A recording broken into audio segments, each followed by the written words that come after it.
Ancient temples were special buildings. They were found all across the ancient world. From the hot sands of Egypt to the green hills of Greece, people built them. These structures were not like our modern places of worship. They were seen as the actual homes for gods and goddesses on earth. People believed that a deity could live inside the temple's most sacred room. This made the temple a very powerful and important place. It was a physical link between the human world and the divine world. The very ground it stood on was considered holy and separate from ordinary life. The main reason for building a temple was to honor a god. Each temple was usually dedicated to one specific deity. In Greece, the Parthenon in Athens was a magnificent temple for the goddess Athena.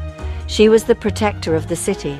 In Egypt, the massive temple at Karnak was dedicated to Amun-Ra, the king of the gods. Building such a grand home was a way to show respect and devotion. People hoped that by pleasing their gods with a beautiful house, the gods would protect them. They might bless them with good harvests, victory in war, or good health for their families. These temples were built to last forever. They were made from the strongest materials available, like stone and marble. This was very different from the simple houses where most people lived. People's homes were often made of mud, brick, or wood. They did not last very long. The temple, however, was meant to be a permanent feature of the landscape. Its size and strength were a symbol of the gods' eternal power. The impressive architecture was designed to make humans feel small. It reminded them of the great power of the gods they came to worship from a distance. Inside the temple, the most important part was the statue of the god or goddess. This was not just a piece of art. People believed that the spirit of the deity could inhabit the statue. It was often kept in a dark inner chamber called the cella. Only priests and priestesses were allowed to enter this sacred space. They were responsible for taking care of the statue. They would wash it, dress it in fine clothes, and offer it food every day. This was like taking care of a very important person living in their own special house, a true home for the divine. Religious ceremonies were a central part of temple life. However, these rituals often happened outside the temple building, not inside. Large crowds would gather in the open courtyards in front of the temple. The temple's main altar was usually located here. This was where priests would perform public sacrifices. Animals such as bulls, goats, or sheep were offered to the gods. This was a very serious and dramatic event. The community would watch as the priests conducted the ceremony. It was a shared experience that reinforced their collective beliefs and their relationship with the divine protector of their city. Making offerings was how ordinary people communicated with their gods. They could not enter the inner sanctuary, but they could bring gifts. These gifts could be simple things like a small cake, a jar of wine, or a handful of grain. Wealthier people might offer more expensive items like gold jewelry or finely crafted pottery. These offerings were left at the altar or in a special place near the temple. It was a way of saying thank you to the gods for their help. It was also a way to ask for a favor, like healing from sickness or success in a business venture. Festivals were some of the most important events at a temple. These were big, colorful celebrations that could last for several days. In ancient Egypt, the Opet festival at Karnak was a huge event. The statues of the gods were carried out of the temple in a grand procession. They were placed on sacred boats and traveled down the Nile River. Thousands of people would line the banks to watch. There was music, dancing, and feasting. These festivals were a time of great joy. They broke the routine of daily life and brought the entire community together to celebrate their shared culture and gods. The priests and priestesses played a vital role in all these activities. They were the experts in religious matters. They knew the correct prayers to say and the right way to perform the rituals. They were the intermediaries between the people and the gods. In Mesopotamia, priests at the ziggurats would also study the stars. They believed the movements of the planets were messages from the gods. This made them very powerful figures in society. They were not just religious leaders. They were also scholars, astronomers, and advisors to the rulers, holding significant influence over public life. Temples were much more than just religious centers. They were often the political and economic heart of the city. Rulers understood the power of religion. They would often build the largest and most impressive temples. This showed their piety and their wealth. It also connected their own power to the power of the gods. A pharaoh in Egypt, who built a great temple, was showing his people that he had the gods' favor.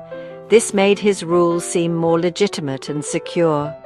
The temple became a symbol not just of the god, but also of the king's authority and his successful reign. These sacred places also functioned like ancient banks. Since temples were considered the property of a god, they were very safe. People believed that no one would dare to steal from a god's house. Because of this, temples became secure places to store valuable things. Kings would store their kingdom's treasury within the temple walls. Ordinary people might also deposit important documents like contracts or wills. The temple priests would keep records of everything. In this way, the temple was a central hub for the city's economy, a safe repository protected by divine fear. Important political decisions were sometimes made at temples. In ancient Greece, city leaders might meet in a sacred area near a temple to discuss important matters. The presence of the gods was thought to ensure that they made wise and just decisions. Before going to war, generals would visit a temple to ask for the gods' blessing and guidance. They would make sacrifices and try to read omens to see if the time was right to attack. This blending of religion and politics was normal in the ancient world. Rulers knew that having the gods on their side was the best way to gain the support of their people. Furthermore, temples were centers of knowledge and learning. In Mesopotamia, priests developed writing to keep track of the goods stored in the temple. This was one of the earliest forms of administration. They recorded harvests, livestock, and tribute payments on clay tablets. In Egypt, temple libraries contained sacred texts, medical scrolls, and historical records.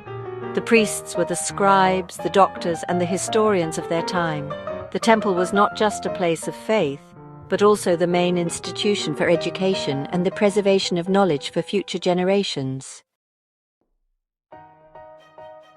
Ultimately, temples were powerful forces for building community. They were a shared landmark that gave people a sense of identity. When someone from Athens traveled abroad, they could speak of the Parthenon. It was a source of civic pride. The temple belonged to everyone in the city, even if they could not enter all of its parts. It stood as a constant, visible symbol of their home and their shared heritage. The grand building on the hill was a reminder that they were all part of something larger than their own individual families, connected by a common history and destiny. The festivals and public rituals held at temples brought people from all walks of life together. Rich and poor, powerful and humble, all gathered in the same space to watch the ceremonies. These shared experiences created strong social bonds. They helped to smooth over social differences, at least for a little while. During a festival, everyone was a citizen of the same city, honoring the same gods. This sense of unity was very important for keeping ancient societies stable. It reinforced the idea that everyone had a place and a role to play within the community. Temples also provided a sense of comfort and security in a dangerous world. Life in ancient times was often difficult and unpredictable. There were famines, diseases, and wars.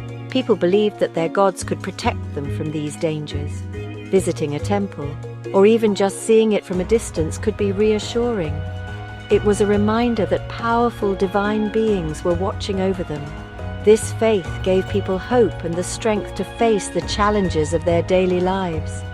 The temple was a solid anchor in a sea of uncertainty. In conclusion, ancient temples were far more than simple places of worship. They were complex institutions that stood at the center of society. They were houses for the gods, stages for grand rituals, and hubs for politics and the economy. From the ziggurats of Mesopotamia to the marble monuments of Greece, they served many purposes. Most importantly, they brought people together. They gave them a shared identity, a sense of security, and a way to feel connected to both the divine world and to each other, shaping the very fabric of their communities.